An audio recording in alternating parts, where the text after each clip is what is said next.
Somewhere, right now, someone you know is scrolling through dating apps at midnight, wondering why it feels so hard. You've probably wondered the same thing. Is monogamy natural, or is it something we invented and then convinced ourselves was normal? The answer is stranger than you think. For most of human history, there was no wedding ring, no marriage certificate, no concept of cheating the way you understand it today. And yet love, jealousy, and partnership all existed. They just looked completely different. Anthropologist Helen Fisher spent decades studying pair bonding across cultures, and she found something surprising. Humans are not naturally monogamous in the strict sense, but we're not naturally promiscuous either. We fall somewhere in between, in a pattern researchers call serial pair bonding. You attach. You stay for a while. Sometimes it lasts a lifetime, sometimes it doesn't. Your brain is wired for both possibilities at once. Think about that for a second. The tension you feel between wanting commitment and wanting freedom isn't a personal flaw. It might be exactly what evolution built you to feel.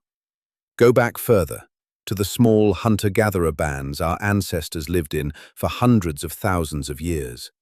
There were no walls, no locks, no privacy in the way you experience it now. Everyone in the camp knew everyone else's business. Relationships weren't private contracts between two people. They were public arrangements, visible to the entire group, shaped by the group's needs as much as by desire. Anthropologist Blaffer Hrdy studied primate and human mating patterns for years, and her research points to something important. In many early human societies, children benefited from having multiple caregivers, not just two parents. A child's survival often depended on more than one man believing he might be the father. This wasn't chaos, it was strategy. In a world with high infant mortality and constant danger, spreading paternal uncertainty across several men meant spreading protection and food across several men too. Does that sound uncomfortable? It might.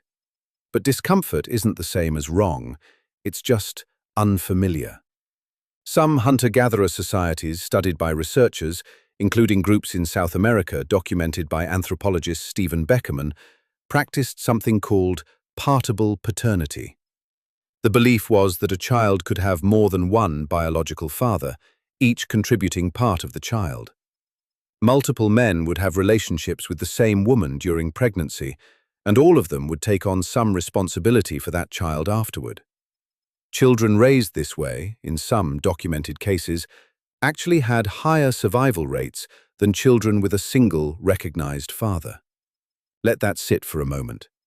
An idea that sounds impossible to your modern brain once functioned as a working survival system for real families. Now compare that to marriage as most of the world understands it today. Where did that come from? Not from love, at least not at first. Historians tracing the origins of formal marriage point to something more practical: property, alliances, and the need to know who inherits what. As small bands turned into farming villages and villages turned into cities, ownership became central to survival. Land needed heirs, wealth needed heirs, and suddenly knowing exactly who fathered a child mattered in a way it never had before.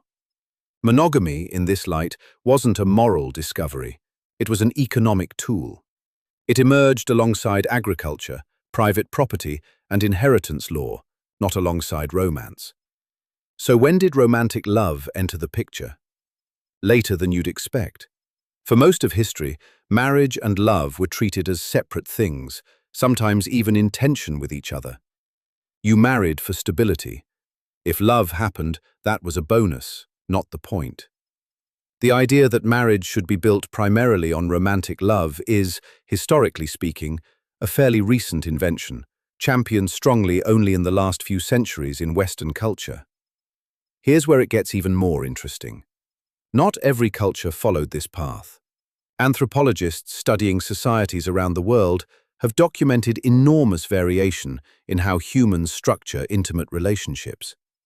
Some cultures practiced polygyny, where one man had multiple wives, often tied to wealth and status.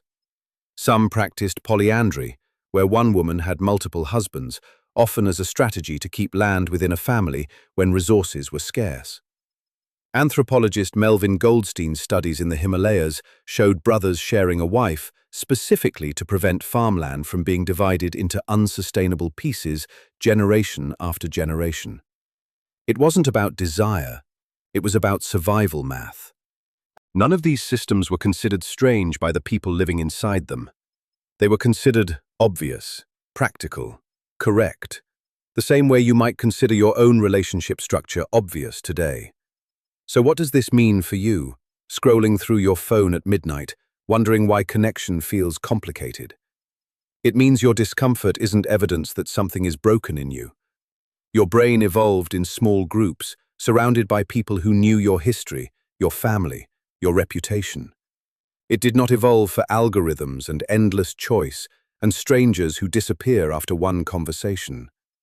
You're using ancient wiring in a completely foreign environment, and it's not fitting perfectly. Of course it isn't. You are not failing at some fixed, universal blueprint for love. There was never one blueprint to begin with. There were dozens, shaped by climate, by food scarcity, by land, by war, by who needed to trust whom to survive the next winter. What research consistently shows is this: humans are flexible. Not infinitely flexible, but far more adaptable than most people assume. We can form deep, lifelong bonds. We can also form networks of care that don't look anything like the nuclear family you were taught to expect. Both are documented. Both have worked for real people, in real communities, for real stretches of history. That doesn't mean monogamy is fake, or that you should abandon what works for you. It means the version of love you were handed, one partner, one lifetime, one contract, is a single option pulled from a much larger, much older menu. It's not wrong. It's just not the only answer that ever existed. And it's definitely not the only answer written into your biology. Maybe that's the part worth sitting with. Not whether ancient humans had one partner or many, but the fact that they had choices, shaped by their circumstances, the same way you have choices shaped by yours.